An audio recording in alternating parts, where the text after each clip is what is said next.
Yes, we are here. It's the first day of the Gathering Divergence Multi-Arts Festival and Conference. And I've been in a reflective space and time. I think with what's happening with the world, what's happening in the arts, I've been reflecting a lot and how many years ago, I think it's almost 9 years now, this was an idea that came out of our town halls of Supamo's work then, and it's a brainchild of my thinking as then program coordinator. Now I'm co-director of programming and a whole bunch of other things. But I'm really grateful also for the learning, the lessons, and for the ways in which Supamo has shifted, will shift, and is inviting shifts to the sector, to the arts. And I often use the Gathering Divergence Multi-Arts Festival and Conference as a way of gathering information. So the conversations we have is about gathering information that actually supports another set of programming that I do and support, which is our publication. So I will be in a listening space as quiet as possibly I can possibly be to just hear more from what I call the subject matter experts, which are the audiences, the attendees, the panelists, the speakers, and I encourage a bold space, an honest space. I often also encourage when you are commenting, questioning, offering things, are you doing so as an individual, realizing what the arts has done and can do for our world, or are you doing so based on the organizations for which you lead and support? Because I think it's also great to have both of those perspectives in the space and in the conversation as the days move on. This is our online day. I'm excited to be in space Thursday and Friday with whomever will be there to share. The artists this year are amazing. And we also shifted that particular perspective. Normally I curate artists, but we had 43 RFS.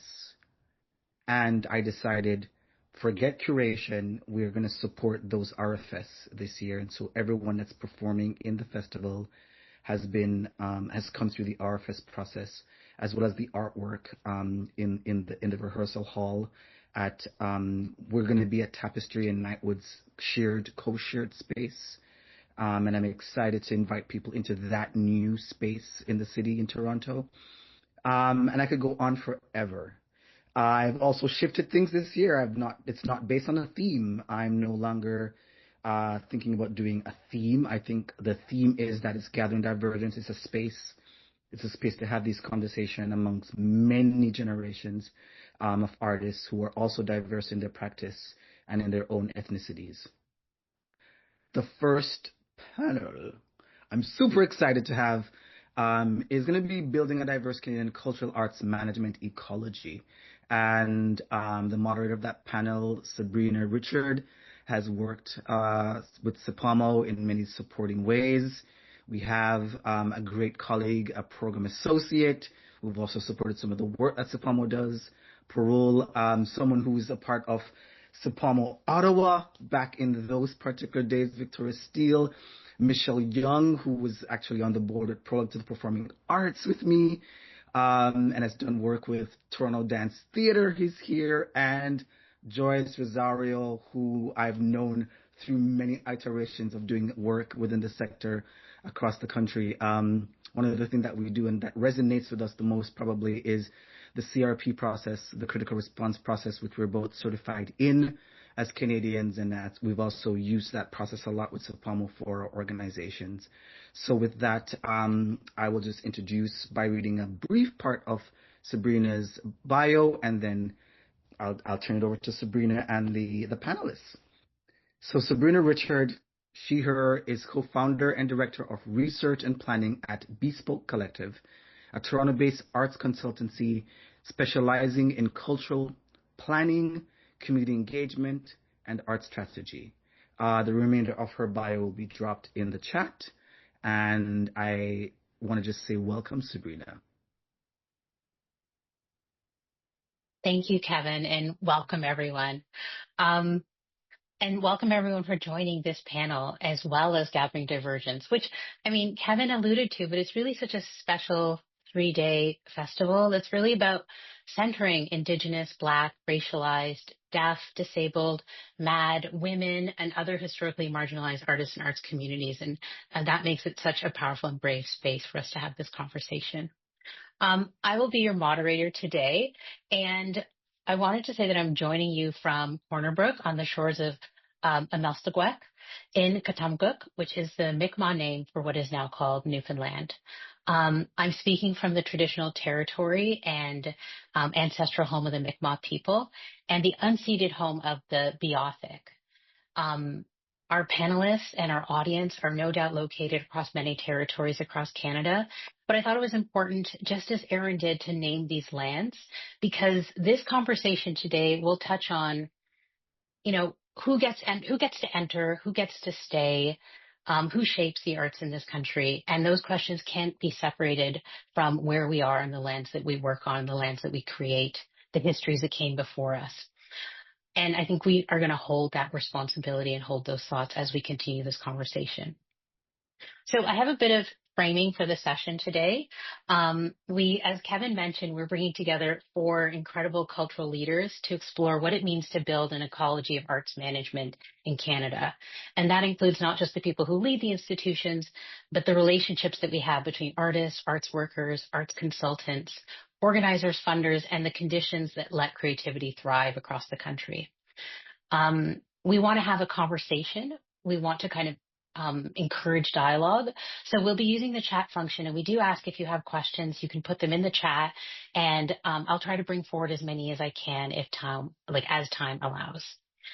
But before we get started, I want to let each panelist introduce themselves, and we'll sort of go around and have introductions. And why don't we start with Michelle? Hello, everyone.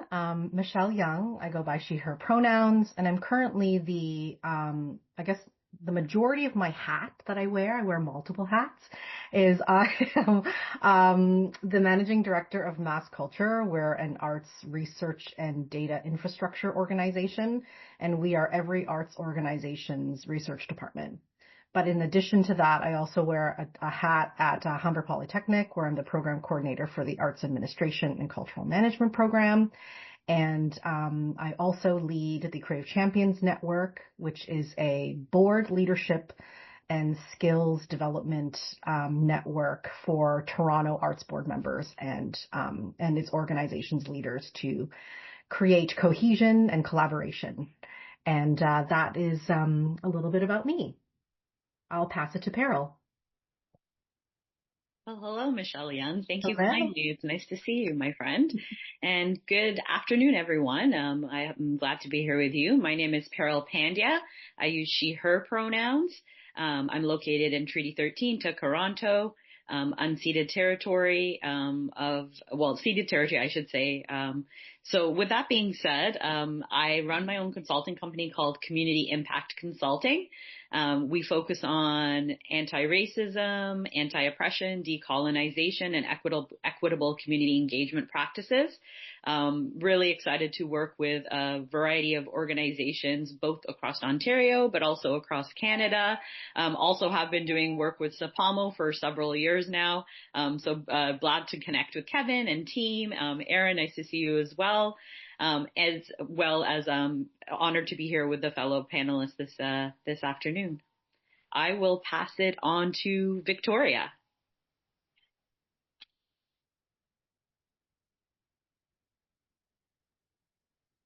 Victoria, I believe you're muted. So helpful if I unmuted myself. Greetings, Kwe, bonjour. My name is Victoria Steele. I'm a settler descendant coming to you from unceded Anishinaabe Algonquin territory, otherwise known as Ottawa-Gatineau.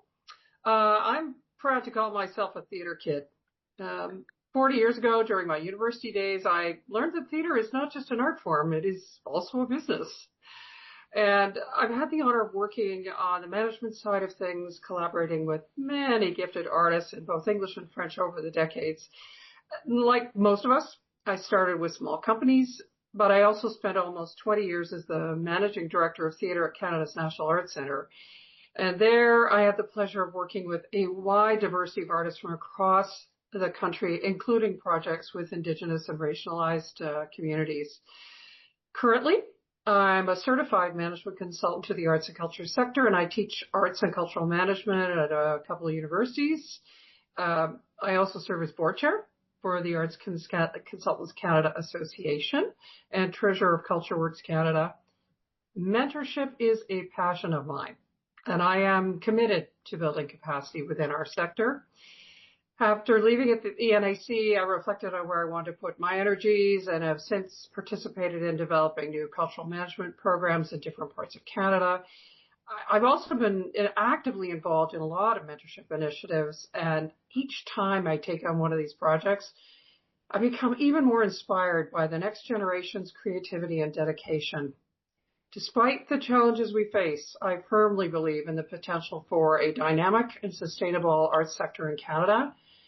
However, I believe the key to that is supporting each other, which is what this gathering is all about.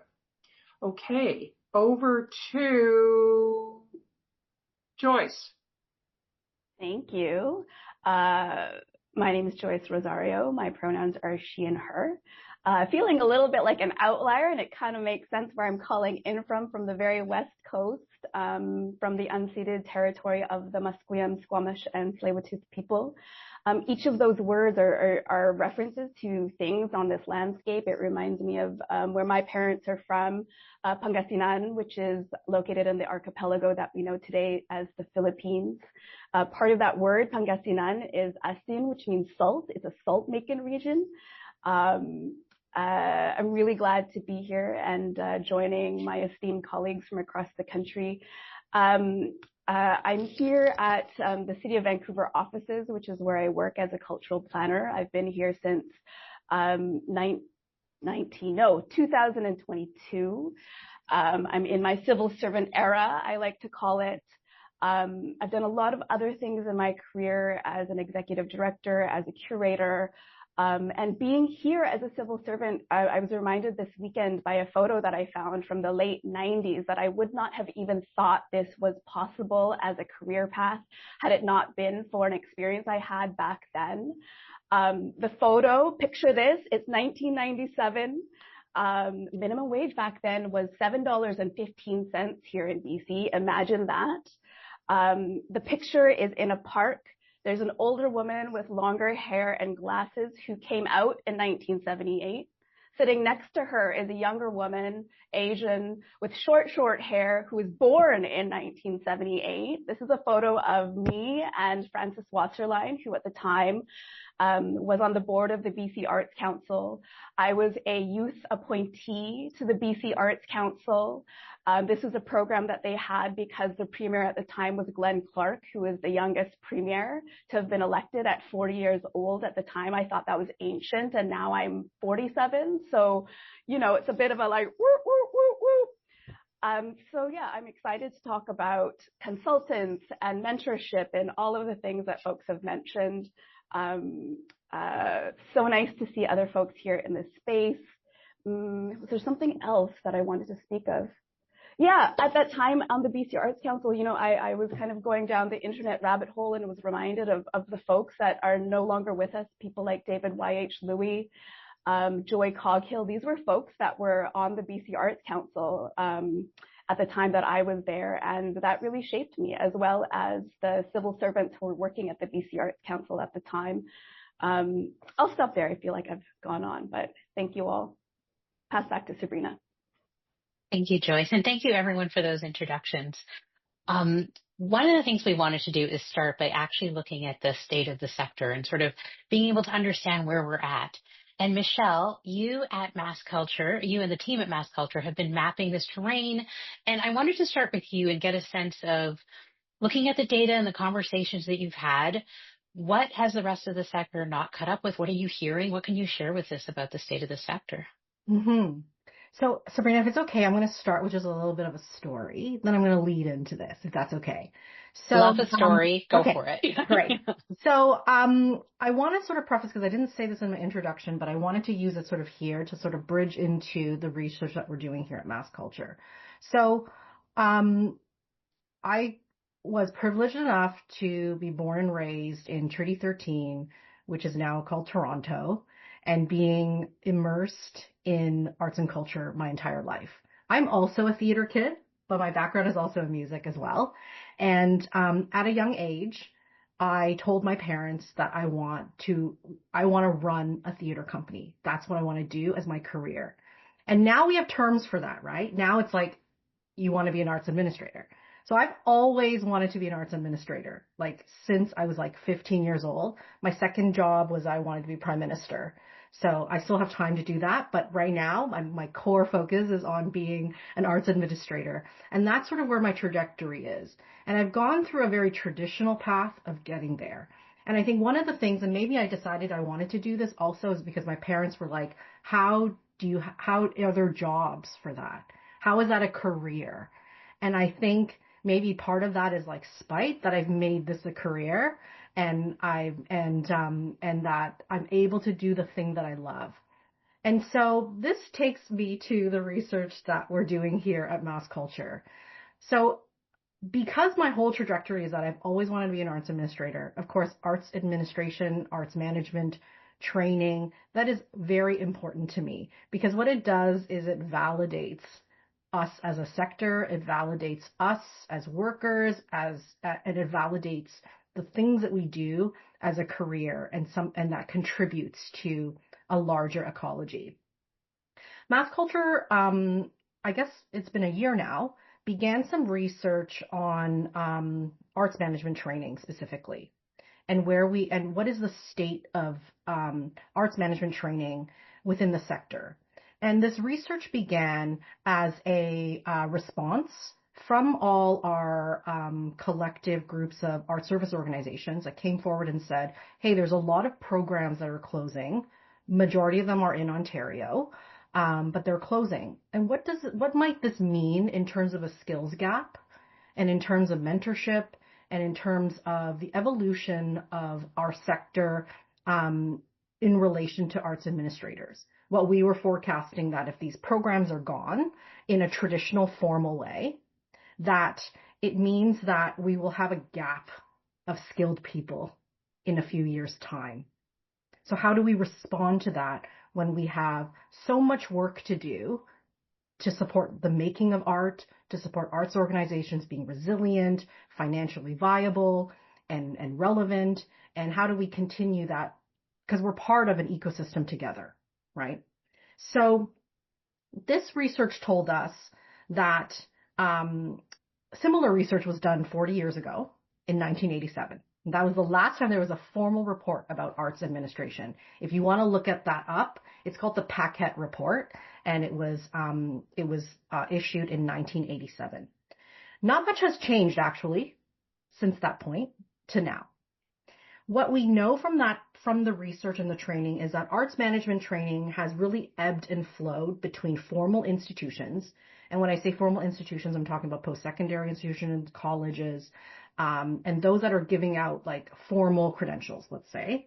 And it ebbs between formal institutions as well as informal sector-led training, micro programs. And I, of course, was a huge beneficiary of that almost 20 years ago with Working Culture, where they had a program called the Income Managers Program.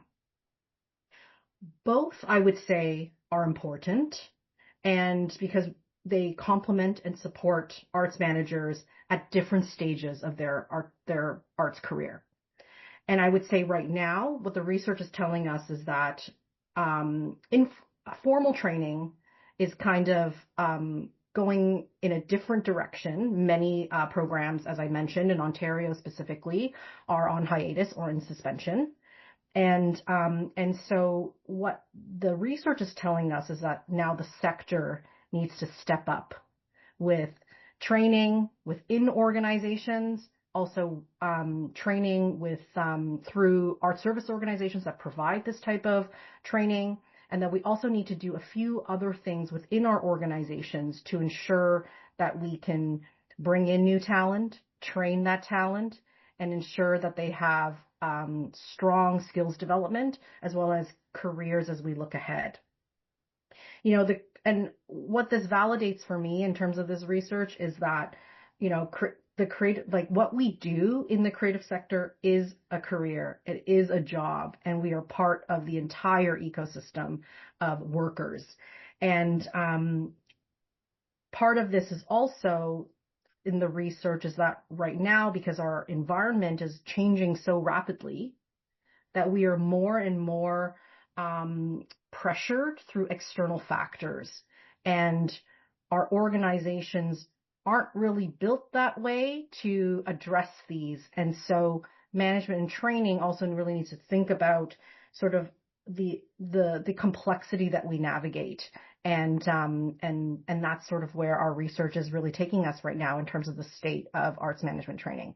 And I'm sure my colleagues here we've been having these conversations for months and months and months. We'll have lots to add.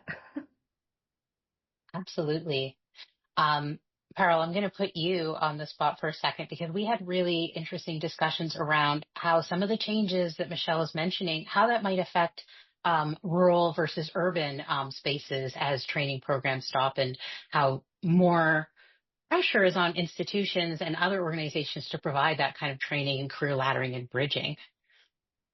Yeah, absolutely. I mean, there's always been, right? Like when we look at the picture of arts management field, and what it actually has to offer folks right now within the context of, arts management is very, very difficult to like not see from both sides of the coin. And definitely there are, distinguishments between what is being offered in urban centers versus what is being offered in rural communities. We also see that divide amongst, folks who are of color, or belong to other marginalized communities as well.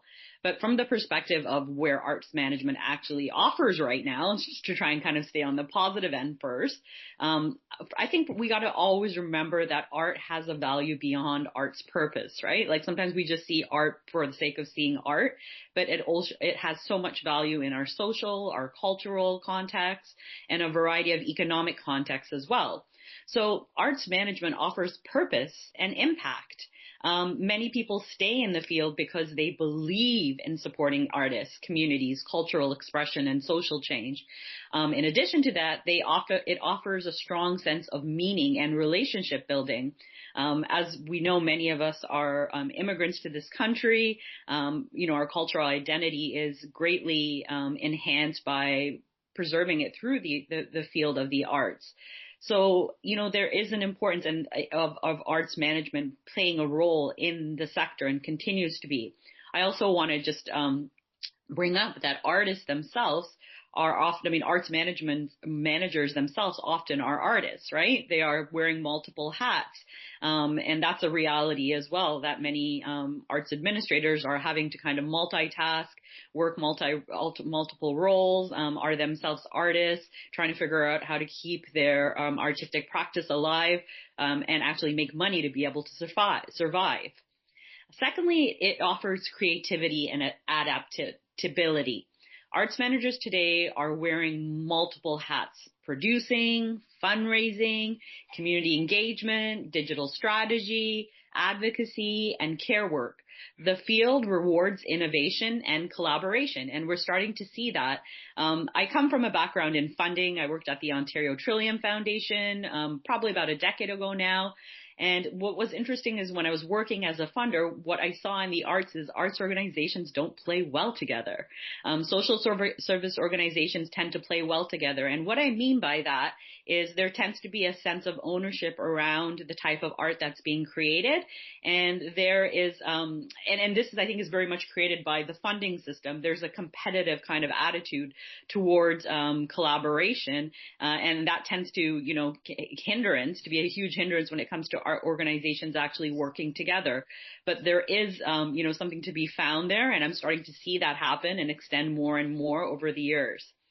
Also, we got to look at the other side of the coin. Let's be realistic. It offers precarity.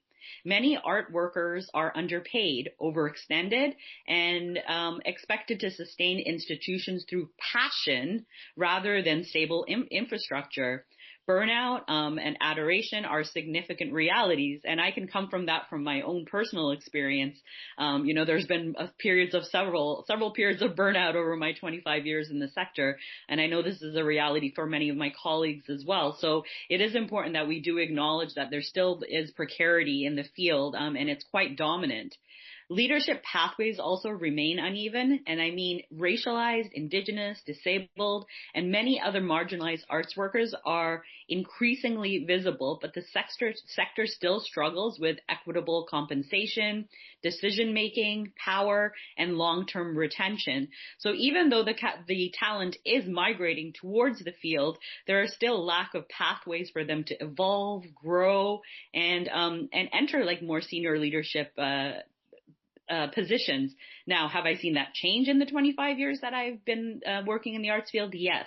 I am now seeing more faces of color in leadership positions. However, that's by no means equitable to to non-colored folks that I'm seeing in, and I'm still seeing a lack of representation specifically around women. And finally, acknowledging that the ecology is fragile, yet it is still evolving. There's growing recognition that arts management is not just about maintaining organizations, but also about sustaining people, relationships, and communities, and that the sector is actively rethinking what care, stewardship, and regeneration could look like moving forward. And maybe I'll leave it there. Thank you, Carol. That you brought up so many really interesting points. And I wonder, like we started this conversation talking about Ontario, but we have the benefit of a large geography.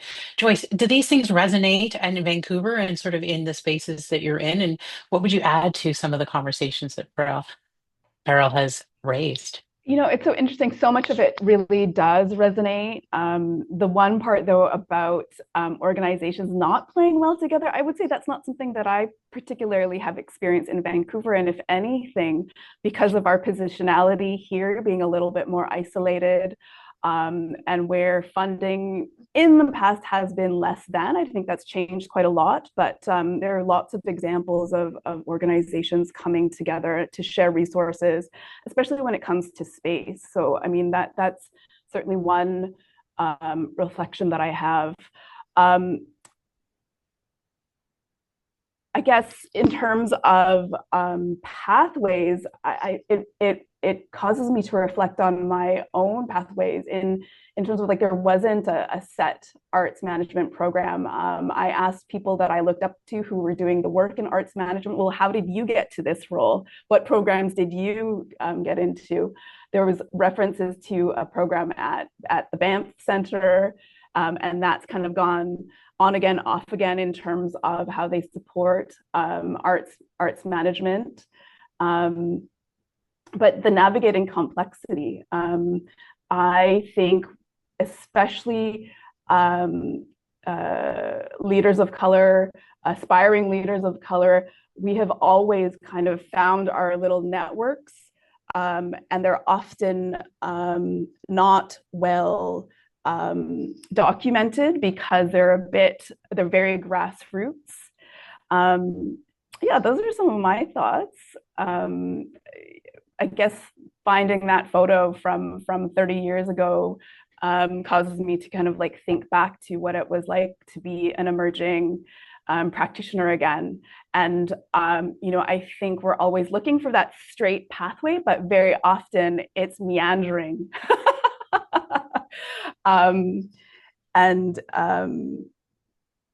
Yeah. Absolutely. I think that point is so well taken. And I love what's happening in the chat as well. I think we're all expressing sort of what it is to navigate this ecosystem. Victoria, do you want to just close off our kind of discussion of the state of the arts management sector?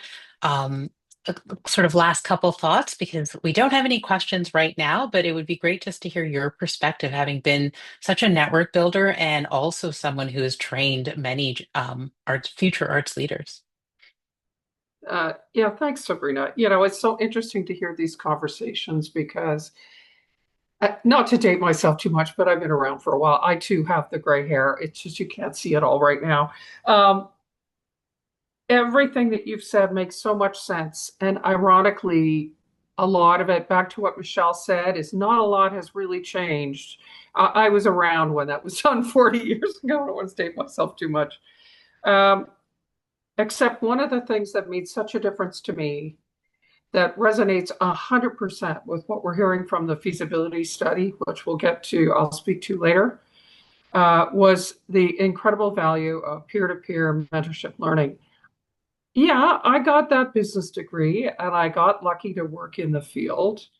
But if I hadn't had an internship program funded for 1 year to work with that first theater company where I learned so much, I wouldn't be here today.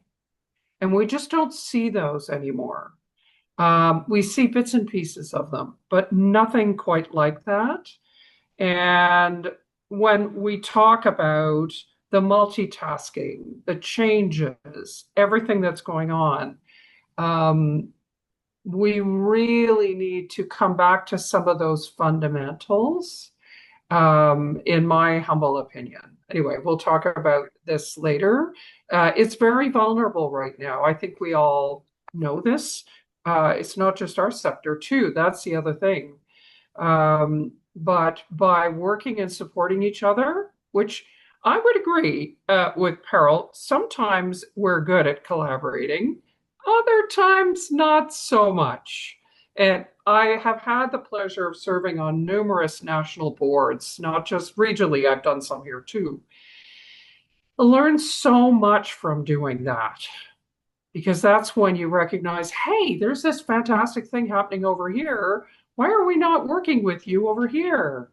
Anyway, longer conversation, but I just want to echo my colleagues and thank you so much. Absolutely. So when we think about sort of what's happening with the sector, let's talk about like who's entering, who can afford to stay, sort of what things are looking like, maybe in the training space. I'm going to turn it back to you, Peril, and think about from where you sit and the work that you've done, at Centennial and Humber, what is the education space looking like, in your view, and who's there and who's staying, and sort of give us your take. Thank you, Sabrina. Yeah, so I formerly taught both, as Sabrina just mentioned, at Centennial and Humber College in arts administration programs, and I think there's been a huge shift over the last coming years, or over the last few years. Firstly, the new legislature around international students has made a huge, massive impact. When I was teaching in both programs, I would say at least 60% of those that were in the programs were international students. So that's made a huge impact in terms of, who we're seeing in coming up in terms of, new graduates that are trying to enter arts administration or in the arts in any sort of which way or form. Now, I would be amiss if I didn't mention that, I found that it can be, I kind of struggled teaching within those programs. And the reason why I struggled is because I felt like it was almost like false advertising, that it was going to lead to some sort of an outcome in terms of employment. And then also being aware of the precarity in terms of the kind of salaries that are being offered to arts administrators, especially when international students are firstly paying 4 times the tuition that a domestic student is paying for. And additionally, again, looking to be able to find permanent residency or maybe even citizenship in Canada. So there's been a huge shift in that. Now, in terms of the students that I was working with, what I was seeing is a lot of genuine excitement and passion for the work that is arts administration and the eagerness to kind of work within the field, but a lack of understanding how to go about doing that. So I think one of the biggest things that's missing is networks, right? When they're in school, they are supported by a network within the school.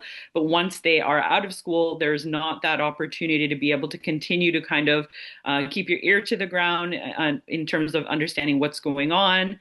There's been the mention of mentorship.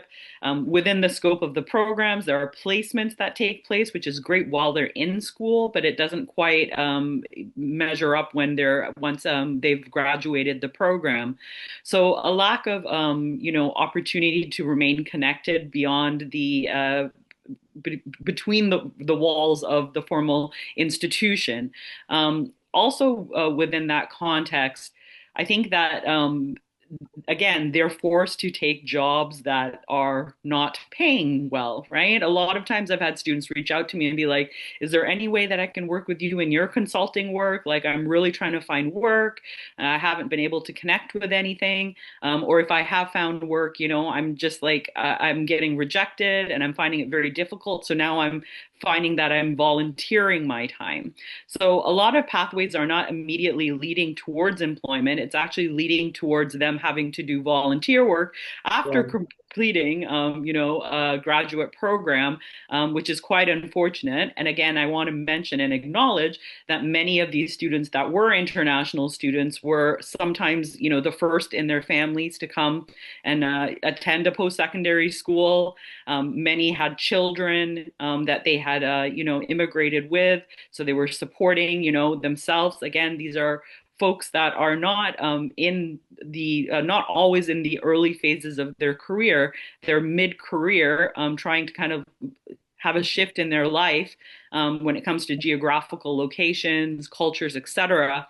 So again, the idea of one size fits all just doesn't measure up in this context. And then as for domestic students, of course, we're seeing them thrive in these programs and do well. But again, there's the lack of pathway for them to actually find employment within the sector. And if they do find employment, again, the salary is not that of what measures up to the continuous rising cost of living in this day and age. Mm-hmm. Mm-hmm. Yeah. I think that resonated with all of our panelists and probably a lot of our audience. Are any responses to that? Does that resonate? And how can you add to that? And I also wonder, Michelle, based on your research, are we seeing some hard data on the kind of wages and demographics that Mhm. are available? There is a little bit of data around that. I think one of the major factors right now with entry into jobs is that we are seeing a decrease in grants that support like emerging workers into the field. So Canada Summer Jobs, from my understanding, this is going to be the last year. Maybe that will change. Who knows? And even Culture Works Canada, which is formerly CHRC. There's the student work placement. I think that's what those letters stand for now. And those are continuing, but there's limitations to whether students are, for both those grants, there's limitations for our students returning to school. They're only available to youth, not necessarily those who are maybe changing careers or reskilling to enter the sector. So there's a little bit of that as an external factor that is putting pressure on salaries and precarity of work. Now, it's not just, yes, we can just blame this external factor, but what are we doing organizationally to support that is supporting or removing that precarity?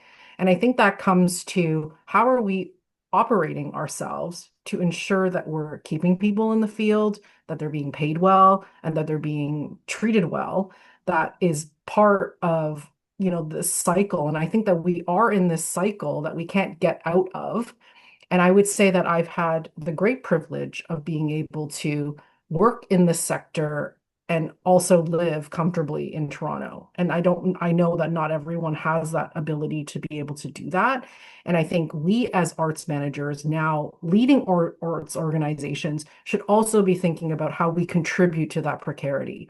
And I think one of the core things that have come out of that research is the lack of human resource management within arts and cultural organizations. And where does that sole responsibility sit? And generally doesn't sit with anyone, except for maybe the executive director and maybe the artistic director, if we think about a traditional arts organization, but their priorities are somewhere else.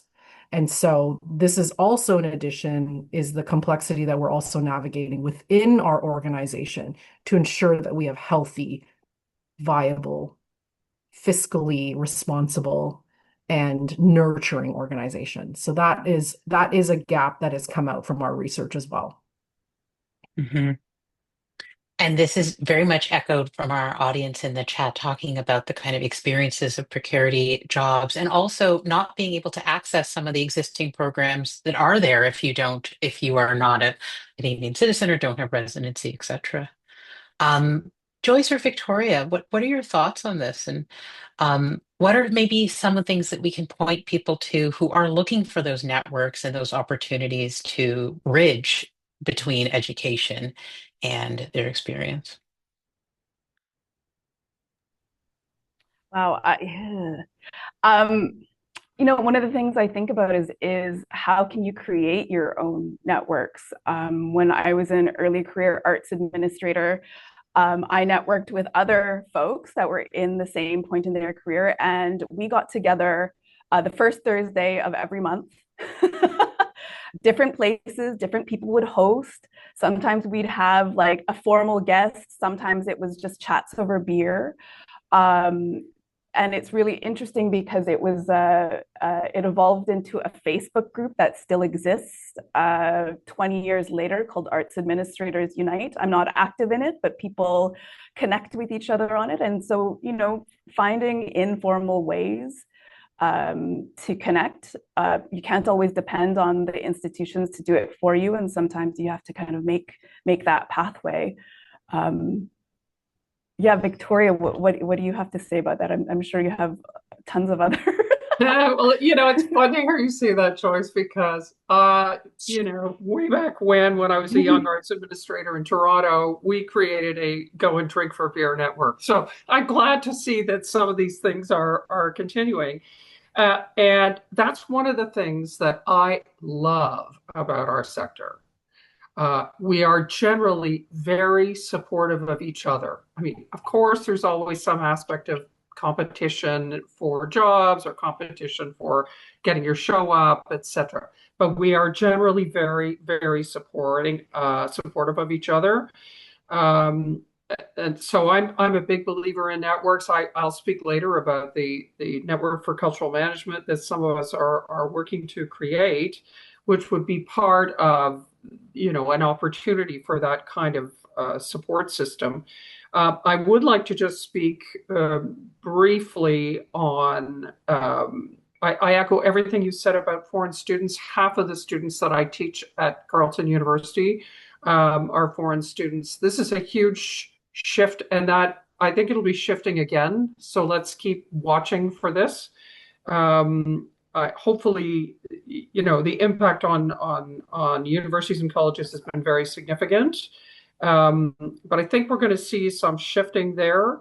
What I'm interested in is the comments made about that Michelle made about the lack of HR, or real priority of good HR in the sector.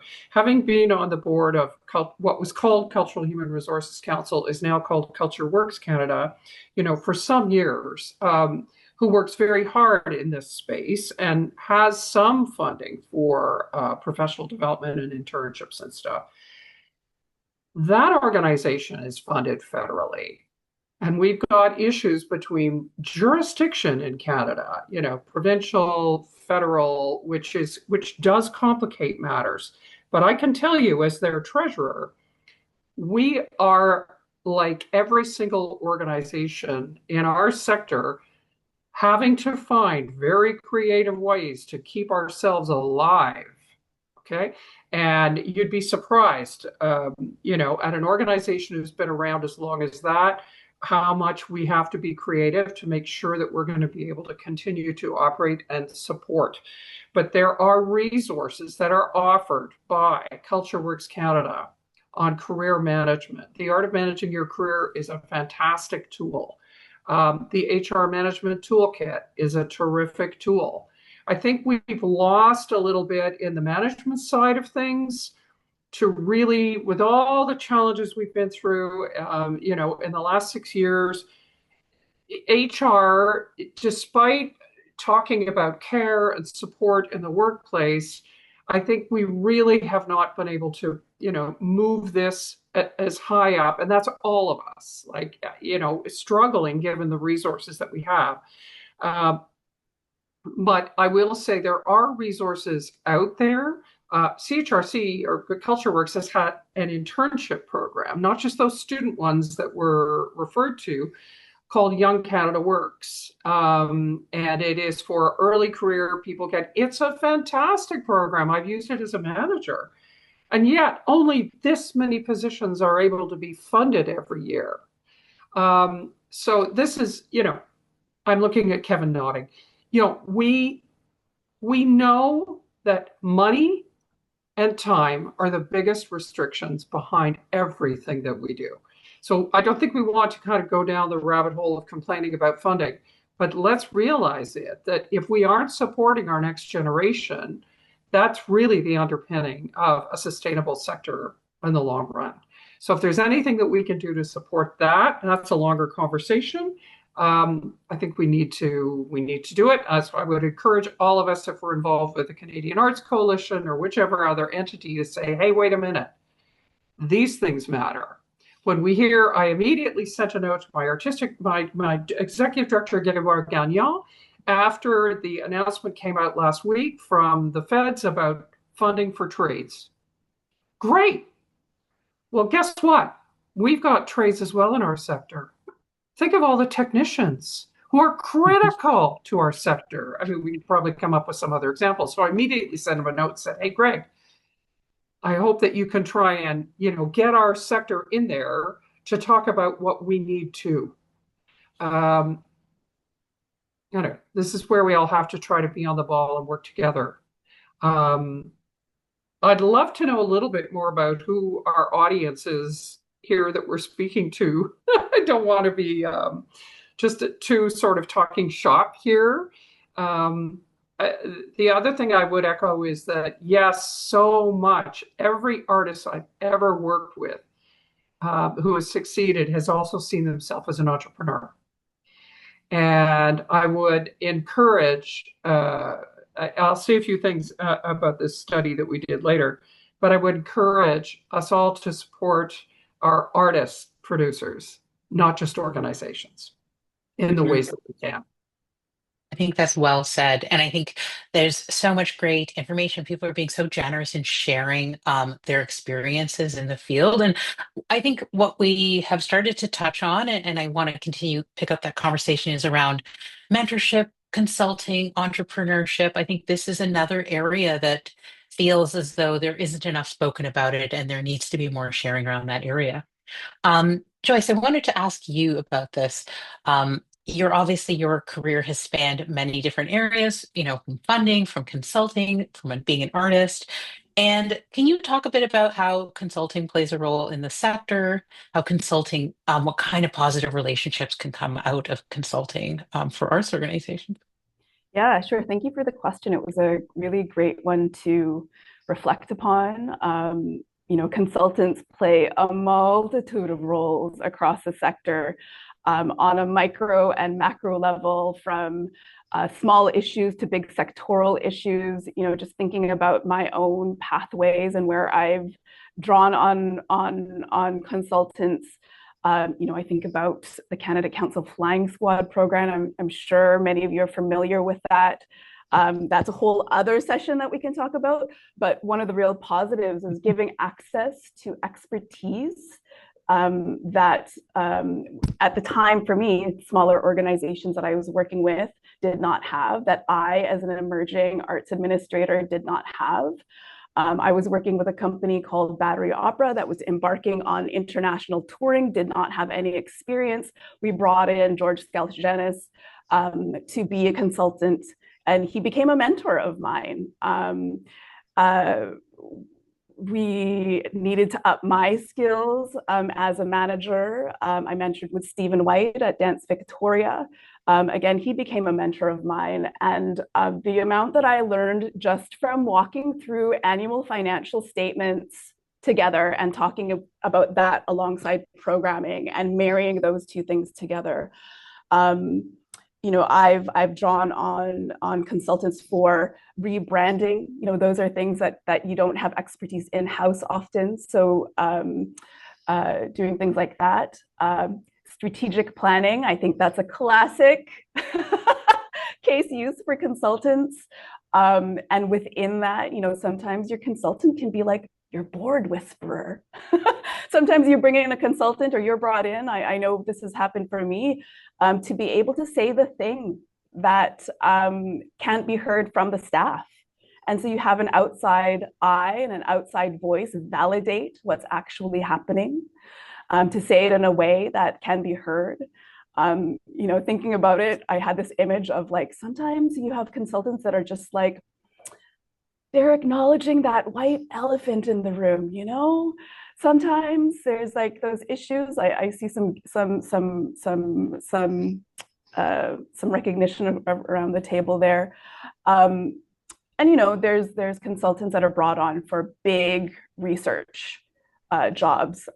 That's been my experience here at the City of Vancouver when we need for example, municipal comparison across the country and internationally. You bring in like the kinds of consultants who have that kind of formal data research and analysis skills.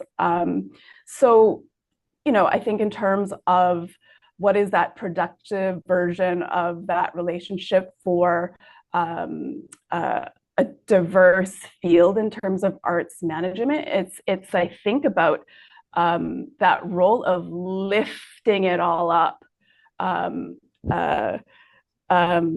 being that outside eye in the times that we're in now, recognizing the critical role that the arts play in advancing society. Bringing people on board that can help us move that Sisyphean rock that we're all trying to push up the hill. When you're working with a good consultant, it feels like that's a possible thing. So, seeing the possibilities, helping to kind of envision and make that a reality. I think a lot about arts organization as a creative practice. So, how does that, how do I practice that when I'm asked to come on to a project or an organization in that consulting role? Like, how can I bring to the fore that creative practice in some way? And sometimes that's in like helping organizations to tell their story in a compelling way. Yeah, I'd love to hear from other folks and what comes up for all of you in terms of the role that consultants play. I think all of you have like way more experience than me as in terms of consulting, to be honest. So I'd love to hear from all of you. Could I add to that, Sabrina, Joyce? Is that okay? Okay. So yes, everything that Joyce said, of course, she's like a brilliant person. I think one of the things that I want to add to that is consulting and also even just networks or networks that we're talking about, it's kind of like networks of networks, right? Is that they help your organization build capacity. And so whether you're sharing informally or engaging in a more formal way, like working in a consultant, it's all about moving beyond your organization and your like four walls to really embrace what is possible out there. And I think that one of the things that, in addition to add to what Joyce was saying, was that it's a great way to like build capacity, but we also have to be willing and open to hear things we don't want to hear, because that's how we get better. And I think that there is a lot of, well, they said this thing and that's not where we want to go, so we're just going to ignore it. And I think that if we want to build and we want to be able to work in all these different ways, we also have to come forward with like that focus flexibility kind of mindset where we're learning and improving and adding value to our organizations through this information or through the networks and through collaboration as we move ahead. I would love to jump in if I may, Sabrina. Absolutely. Awesome. Because this has just got my juices flowing, this conversation. So firstly, before I started my consultancy, probably about 10 years ago, I really thought about it, like in terms of like what is it that I can offer the sector in terms of, expertise, specialization. And I knew, I mean, at the time it coincided that at the time I was just finishing my work with Toronto Arts Foundation's Neighborhood Arts Network. And I think that was like a pivotal role in my professional growth, because it was the first time I was kind of really exposed to the community arts, arts for the purpose of social change. And so when I kind of just started to sit down and think about like how I wanted this exchange to work, I really applied those principles to my consultancy. Like, number one, it's a collaboration. Like, I'm not coming in and trying to be like, I'm trying to kind of decolonize the way that those relationships work. Like, just because I'm a consultant, it doesn't mean that I hold all the knowledge. The knowledge is held within the community. My job is just to fine tune the knowledge and to collect it, or to bring it out. In addition to that, I've always thought of my work like I love repeating clients. No, I'm not going to, deny repeating clients in any which way or form. But my hope is that I'm working with them in different capacities continuously. And what I mean is that my job as a consultant, in my personal opinion, is to give an organization the tools that they need in order to do the work themselves. Not that they have to be continuously dependent on a consultant to continue the work with them, but that like we give them the tools to empower. Because I've seen this from the inside myself, working from in like smaller arts organization to working in larger arts organization. Like, capacity is always a thing. And the lack of professional development or ability to be able to kind of grow skills is very difficult within the framework of institutions. So I really do try and make it like a possible exchange, and a lively exchange, but continue to pass on the tools that I do believe would be helpful to an organization to continue the work from themselves. And I think that's the thing we have to remember as consultants, right?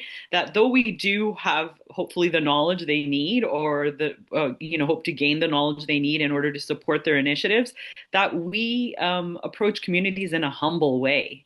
Right? In a humble way, because traditionally, consultants are kind of thought of as kind of like stuffy, like they come in, they do their work, and then you never hear from them again. I care about the communities that I work with. I want them to thrive. I want them to not only survive, but to thrive. So with that being said, like my goal continuously is to make sure that I'm always checking in with the organizations I'm working with, the communities I'm working with, seeing how they feel through that process, and also allowing them to be co-designers in that process. That it's not something that I'm writing down and saying, this is what we're going to do, A, B, C, and D. I want your board to approve it. Like, I want to co-design when it is possible to do the work together. So I think that's something that we always have to keep in mind as consultants, because we are blessed to be able to do this type of work. But we always have to, stay humble and stay grounded in understanding how it is that the dynamics of the community work, and acknowledge, that we do live in colonial settings, and these colonial pathways really have made it the same way I kind of thought of it as when I was an educator, right? Like, you're teaching the students and the students are the learners, but I learned as much and I continue to learn as much from my learners and my students as hopefully they do from me. So just remaining humble, I think, is important. Oh, that's so well said. Thank you. Victoria, can we hear your thoughts? Because, I expect you to have lots of thoughts on this. Well, yeah, but I honestly want to say, Carol, you have said everything I would have said, almost to a verbatim. It's really interesting because, like, when I decided to move into consulting and teaching instead of being in a management role any longer, which I have done for a long time, but it was like, oh, I don't want to, I don't know how to consult. I don't really know how to teach, but I had people say, no, you should. So I went and I got some training on how to be a consultant. Oh my goodness. That's why I actually have my certification. It's like, wow. We are facilitators. We are supporting. We are helping to enable. So I'm exactly like you, Parol. When I work with clients, it's all about, okay, how are they going to put this into action? As there's no point having some great report that you put on this shelf and then it doesn't really go anywhere. So we know this. And I too am constantly learning from my students, my clients. Oh my goodness. In fact, I have been teased mercilessly by certain family members of, why are you still working? Why don't you retire? I love what I do. I am so energized by the people that I'm working with. And I think it comes down to one of my former artistic directors. If you're a theater person, you will know Peter Hinton Davis. Peter says to me when he was, at the NAC, and we were trying to make a lot of changes and whatever. I said, well, I'm not an artist. Like I'm not creative. And he looked at me and he said, are you crazy? You are one of the most creative people that I have ever met. You helped us figure things out. You help us solve problems and whatever. And I went, oh. And I think that became, a lot of sort of my approach to consulting is, okay, what might be the challenge you're facing? How can we figure out what are the possibilities to enable you to go forward? Right. So I find it very engaging. So thanks, Peril, for being so eloquent, speaking about the role of consultants. And as somebody who's chair of the Board of Arts Consultants Canada, I guess I should say thank you on behalf of everybody who does consulting. Yeah, we are part of the ecosystem. And for those of you who may consider hiring us, most of us don't make that much money. Sometimes you think consultants make a lot of money. No, we often really don't. It depends on who the client is, right? And where the funding comes from. So don't be afraid to consider bringing someone in who could be a good fit for you. And fit matters, right, Parol? Thinking about the clients that you work with and who are the fit. So. And Joyce, you too. Like, it's so true. What is that best fit? That we are all part of that ecosystem supporting each other. Absolutely. I think I love how we're talking about kind of supporting, and I wanted to shift to talk about what we're doing to kind of support the next generation, what kind of resources are being put in place. Victoria, we'd love to hear more about the feasibility study that you are working on and what it's telling us about what the sector needs, and sort of explain a bit about that project, 'cause I feel like that is sort of building on this conversation. Yeah, I mean, this is an example of exactly, in my view, what we're talking about. And I'm going to be reading some of my notes, so forgive me if I look like I'm reading. Um, so some of these issues became clear to me as I was designing my two relatively new online certificate programs in cultural management for UNB and Université de Moncton a few years ago. And this was just coming out of COVID. And it's like, how do we stay on top of this? And and with COVID, there was just all of a sudden this plethora of fabulous information online. And it was like, okay, wow. How do we shift and how do we make sure that what we're learning is really relevant to Canada? Because there's always been some great stuff in the UK, the US, and des fois en français in Europe and so on. But it's like, how do we find some stuff that really makes sense for us? So about a dozen organizations got together and formed this sort of working group and steering committee to say, hey, how can we come up with something? So this idea of, could we create a Canadian network for cultural management, which would obviously need to be virtual in today's world? How can we come up with something? It took us a while to find a little bit of funding so we could dedicate, some resources to it. And I'll tell you a little bit about it. So it was commissioned about a year ago. Look to say, what are the interests and needs of the creative sector for such a thing? It would be bilingual. It would be all about facilitating knowledge sharing, professional development, and above and beyond collaboration among cultural management professionals and post-secondary educators. And one of the things that, we had a sense of that there was some disconnect between some cultural management, sector and post-secondary. But those of us who sort of wear both hats, it's like there's a disconnect. Yeah. So this was really, really interesting to say, could we come up with something that would kind of complement and pull together all these existing resources to help us kind of figure out what's out there and address what we found was some fragmentation in the sector of unequal, offerings in terms of professional development, unequal access to just even knowing what the heck is out there, including those networking opportunities that we talked about. So we began this study and we looked at it and we said, what are the main issues that we're seeing here? Okay, there's issues in underserved regions, underserved Francophone and Indigenous professionals. Where are their holes? Limited awareness of what's out there. There's gaps, there's duplication. And of course, as we've already touched on, loss of talent in this sector due to all the realities we've just discussed, plus really important generational changes. Some of us, I'll speak for myself, one of these days I will retire, it's time for the next generation. And this sort of disconnect that I already mentioned between academic and practitioners. So what can we find?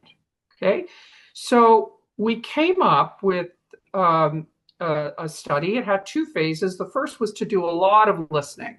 Okay, so we consulted with over 250 creative sector professionals and educators across the country, dans les deux langues officielles.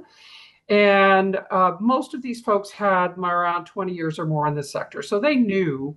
But we also looked at it through the lens of different people. So professional cultural managers, aspiring managers, service organizations, post-secondary educators, and those all-important independent artist producers. We identified what are some of their pain points and what are they really looking for. And we looked at models across Canada and the UK of networks that work. We looked at over 142 organizations that in Canada that are offering some form of cultural management training, whether they be service organizations, academic, etc. And what did we learn? Oh boy, yeah, no question. We learned that the sector needs ongoing professional development. Everything is changing so quickly, and we need it at all career stages. We learned the sector should be as collaborative as possible, share, maximize the limited resources we have. We know time and money is limited. Avoid duplication. We learned that the PD offerings need to be as accessible and possible with few barriers. So that gets into time and money. I think about the UNB and U2M programs that I run. These are for people who are working full time. How do we make it affordable time and money wise for them? Obviously a challenge. We're always working on that. The offerings need to reflect the diverse realities of Canadians, urban, rural, IBPOC, and more. Organizations need to make PD, professional development, a priority. This is what we've been talking about all day today. One big learning, maybe this won't be a surprise to anybody, peer-to-peer learning is valued much higher than academic. So I had a little giggle as somebody who, of course, is involved in academic, but that did not surprise me. Mentorship, peer learning, really high priority. So if we were going to create a network like this, well, what are the things that it had better have? It had better have good governance. It better not be duplicating what's out there. It better be building upon. It needs a decent business model. I won't go into all of the, detail that we came up with here, but there was enough desire to say, let's start with the key things. Let's find, just for nothing else, a directory of everything that's going on out there so that we can find it. a tool for networking so that you know where you could connect with people, and then a way for this peer-to-peer mentoring to happen. Lots more ideas came, lots more things that people would want, but those were the key things. It needs a shared governance. It needs good representation.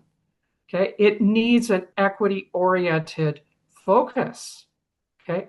And there's lots more to say, but what I will say coming out of this is that we published the feasibility study, I don't know, a few months ago and said, okay, here's what we heard. Here's what we think. We came up, oh, I forgot to mention, we came up with we did it in 3 phases. So we came up with this model. We called it the Cultural Management Exchange. So after we'd heard people, we then said, here's a model. What do you think? Does this work for you or not? Right. And basically what we heard was yes. Now, lots of people said, I don't necessarily want to pay for it unless I know how good it is. Fair enough. Absolutely. But basically what we heard was, yeah, let's find a way to do this thing. So we're in the process now of trying to see if we can find some resources to be able to do a pilot project. I actually have a meeting with Canada Council next week. We'll see if anything comes of it. I would like to just close by quoting a couple of the people that we interviewed. One person said, there's no existing national initiative that supports ongoing and intentional coordination of cultural management development across domains, which inhibits directly sector evolution and resilience. And another person said, elated to see the connection between academics and the field. This is missing. There are many old model disconnects, such as viewing arts administrators as being separate from artists. So I just want to close with that to say, this is only one example of an idea that could help us to support each other as this sector continues to evolve. Mm-hmm. Super exciting. Any reactions or thoughts, both from our panelists, but also we always thank you, everyone in the audience who's sharing their thoughts as well in the chat. But our panelists, any thoughts? Like this could be another form of that kind of structural change that we're talking about to kind of, but what are you thinking about it?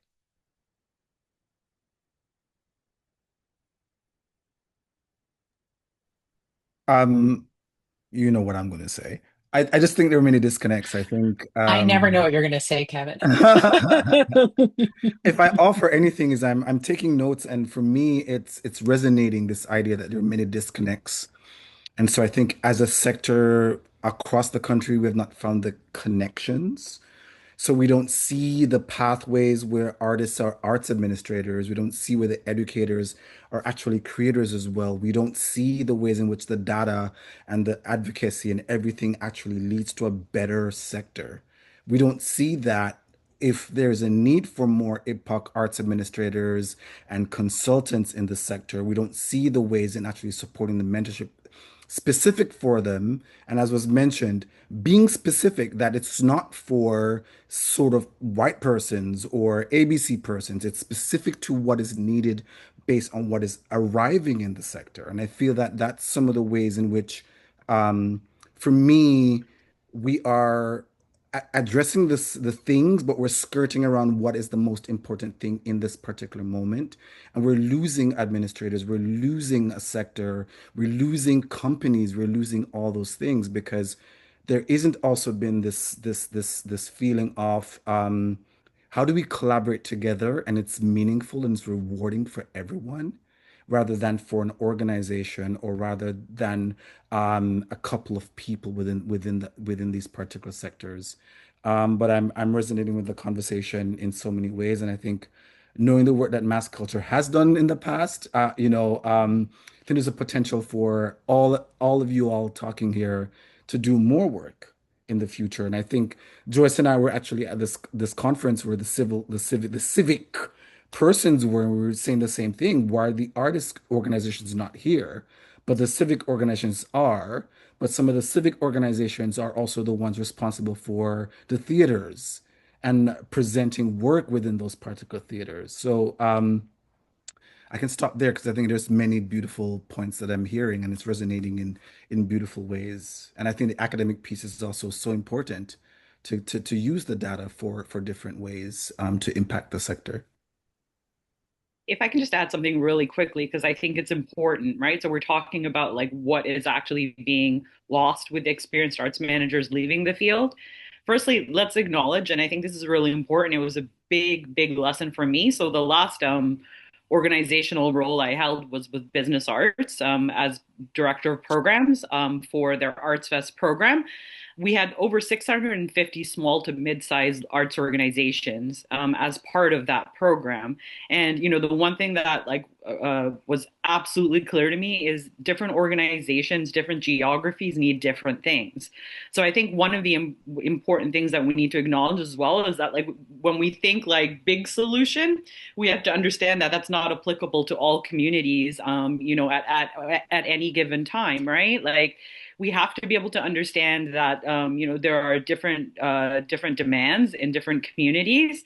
I mean, I even remember like having this conversation, and it was eye opening for me, where I was talking to a very, very, very rural community in Alberta, and they're like, how do we were talking about fundraising? They're like, how do we do fundraising when there's like three businesses in our community? Our population is like 14,000 and we're all soliciting, like asking the same businesses for the same thing. Like, how do we make that, that appeal more interesting? Or do we even ask because we feel kind of embarrassed because we asked last year? So, it's nuanced. And I think we have to remember that. I think I also want to just quickly advocate for those smaller communities again. The difference between these larger communities and these smaller communities is when we lose an arts manager, we lose this deep institutional knowledge. Things like long-term stakeholder relationships, strategic forecasting, and the nuanced understanding of the local arts landscape. The lack of succession planning is astounding, like astounding, right? I very, very rarely talk to an organization that has like even forecasted succession planning or even have the foresight around succession planning. And this is particularly important for these small communities where, again, this institutional knowledge often live in one's head as opposed to on paper in some form. It's also important to acknowledge, and we've spoken about the importance of things like mentors, but it's still, big urban centers like Toronto, Montreal have denser networks of funders, mentors, and professional development. But rural and Indigenous communities, that network is far more fragile. So when managers leave, it can really set things back in terms of capacity and the sense of shared leadership. One of the things, I learned again through the Arts Vest program was the fact that more often than not, like when an arts administrator at a senior level kind of left, the organization was kind of in shambles because they didn't really have an understanding of how to proceed with the work, or they wanted to approach it differently than the person in the past, but they weren't quite sure to how to do that.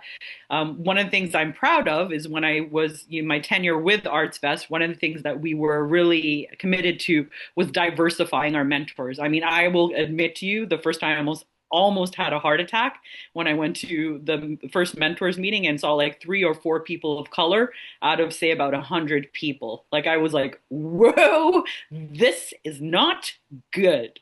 So I will say we have diversified our mentorship, over the years of my tenure. It's still not nearly where it needs to be. It's probably at about 20% representation, but it's better than like 2% representation. So again, the mentors that are out there also have to reflect the people that need the work as well. So, I encourage people of color to see themselves as mentors. Often we're kind of put in this position where we always see that we're trying to grow up on the spectrum of, where we belong in the sector, but we do hold the knowledge. We hold the cultural, the institutional knowledge, and, we really should feel proud of ourselves for that and consider ourselves mentors. Mm-hmm. Thank you so much. I mean, I want to like put forward to every member of the panel as we're kind of edging towards the end of our session, which has been so dynamic. It's like I wish we could have talked forever. Um, maybe we go around the room and in maybe 90 seconds, if you could sort of, if you could wave a wand and make a structural change or a change within the sector to make it more sustainable and build it, what would you like to see? What effort would you like to put in? This is an off-the-cuff question, but I think there's so much knowledge in this room, so many really interesting things we've talked about. I'd love to hear you kind of leave all of us with a kind of thing, like a direction. So maybe, not to put you on the spot, Michelle, but maybe we'll start with you if you. Okay. I was going to say something else, but it's fine. I will, I'll maybe lead that into this. So Okay. I am super hopeful. And maybe that's just my personality. And I would say that, the world seems like it's kind of on fire, and it is. But it's not the first time the world has been on fire. Okay. So as much as we don't want to repeat history, like what can we learn from that in our own work? I'm hopeful because we I just finished an entire year with a cohort of students at Humber that are amazing. And I am so excited for them to be the next generation that is going to take the baton from me as we look ahead. And so I'm hopeful in that regard. And I think that, and so maybe to answer your question is how do we all, as senior leaders within the sector or becoming that senior leader, how do we pay it forward in the way that we've benefited and grown from our own careers in the sector? And I think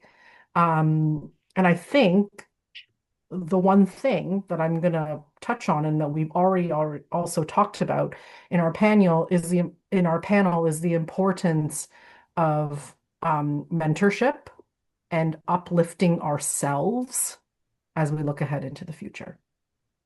Mhm. Amazing. Joyce, do you want to tackle that Sure. question? Yeah.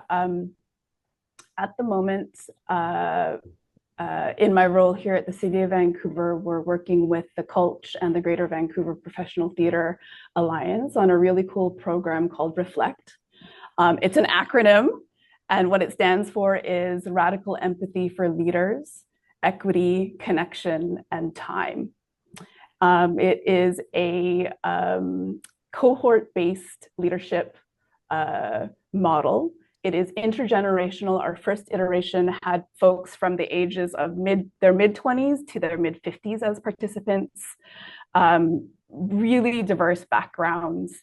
It was so heartening, Victoria, to hear you say from the study that you did that peer learning was something that was kind of came up to the fore, and that's what's happening here. I love that kind of, I practice in a very like hyper local kind of way. And it's so great to hear the work that we're doing be validated by studies that are happening nationally, like great things like that kind of, I'm thinking a lot about interdisciplinary practice and experimental practice and bringing those values and that way of working into how I work as a planner here at the city and my consulting work. But anyways, one of the things I would love to see programs like that in other places, and for the participants in those programs to be able to meet each other in some way. One of the reasons that we did this program, it was coming out of the pandemic. It was sort of at this point, we're like, what do people need? We have no idea. Let's just bring people together because that's what we need right now to come out of that period of isolation. And the fact that we're coming together on this digital space, this virtual space, and it makes me feel hopeful. And I'm not always as hopeful, but this has been very heartening. So that's what I'd like to share. Thank you. Fantastic. Kevin, I know we're at time, but I really would love to hear from Victoria and Pearl. Okay, good. Victoria, do you want to lead It's us? okay. This is how we do our conference. There's re I, time I don't built in I don't know if the Zoom for is going to shut down. I don't no, it's know. fine. We do have some time, so you can definitely go ahead and get Victoria's thoughts. Yes, Yeah, and absolutely. Carol as well. So I just want to say thank you, Joyce, for giving a perfect example of why I think we need this support. Well, let's call it a support network. I guess we could come up with sexier names than that. Okay. But this is here's a brilliant thing happening in Vancouver. We can learn from that. And if we didn't have this conversation right now, how would we have found out about that? Wouldn't it be great if we have this network where we learn from each other and go, that is great. Now, whether that happens to work in Newfoundland and Labrador, I would defer to Sabrina on that one. Okay. So, but this is exactly it. And it isn't one size fits all, as I think it was Farrell who said this. It is not cookie cutter. And we are such a diverse country, which I love passionately.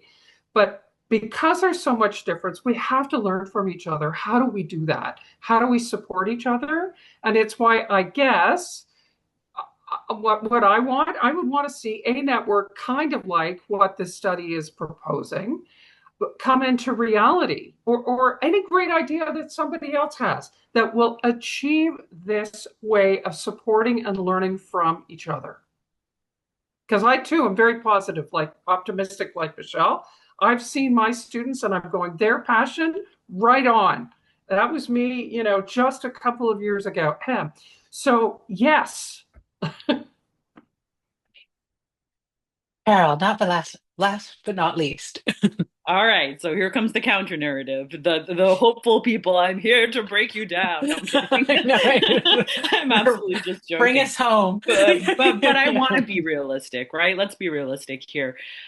First and foremost, I want the funders to start communicating with each other. I mean, this is something that has been an issue from the days that I was working at the Ontario Trillium Foundation, right? Like, I think that if the funders were actually like conversing with each other, they could find out better ways to consecutively support organizations through various streams and through various initiatives, and support organizations in a far more productive way.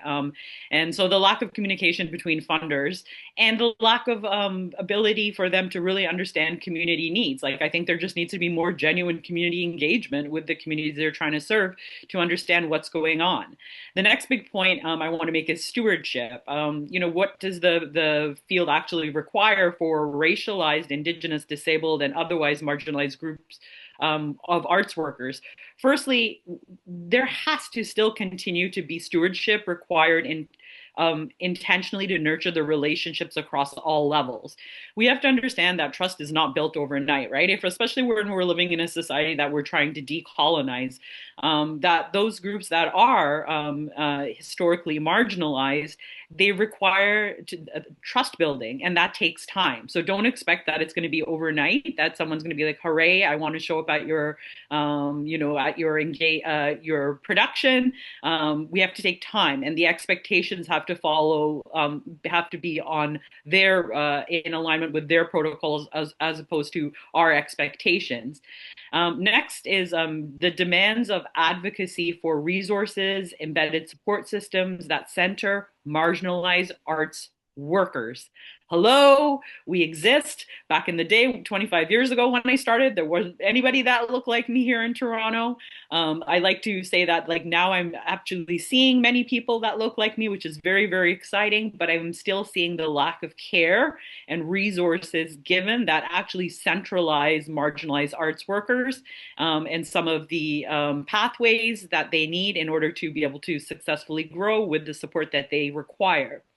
And then also continuing to create equitable leadership pathways for racialized folks as well. This is something that continues. Like I've said this for years and years, and nothing has changed. And I'm sure many of my fellow colleagues here feel the same way. Instead of, there was something I heard a few years back. It was Dean Tori Dinsdale, who was the first actually Black chair of OCAD University and the first female chair in North America to lead an arts institution, believe it or not. And the one thing that stuck with me with what she said in a keynote I heard of her is like, we have to stop thinking that's enough to like do one for one. for every a person of color or non-person of color that we hire, we have to hire 3 people that belong to our marginalized community. Because equity doesn't mean equal; it means making the concessions in order for those who have been underrepresented to actually start filling in their numbers. So let's think about that. Let's think about the fact that we have to continue to create these pathways for leaders, and let's be intentional when we hire people at our organizations or we work with organizations through our consulting work to remind these organizations like what pathways have they built in order for racialized talent to actually continue to grow into more senior leadership roles. And that is where I'll leave it. Thank you. Thank you, Pearl. Thank you, Michelle. Thank you, Joyce. Thank you, Victoria. Thank you, everyone, for coming and sharing this experience. I'm so grateful for the time and the honesty that everyone shared and the knowledge that you brought to this space. So, thank you, everyone. And I think if you appreciated the session and you want to continue these kinds of conversations, please stay connected to the Gathering Divergence Festival. There's in-person programming on May 14th and 15th in Toronto, artist showcases, more panels, workshops. There's so much to talk about, and this is just the beginning. I don't know, Kevin, if you want to leave us with anything. Most definitely, you're not leaving just yet. It's an Okay. online day that's programmed. Most definitely. If I leave you with anything, I think it's what's all been said by everyone from different angles and different perspectives. And I think that's part of the sort of inclusive thinking, inclusive frameworks around perspective thinking that we require for a sector for it to move and to shift and to change. So I'm really grateful to have you all share your thoughts. Thank you so much.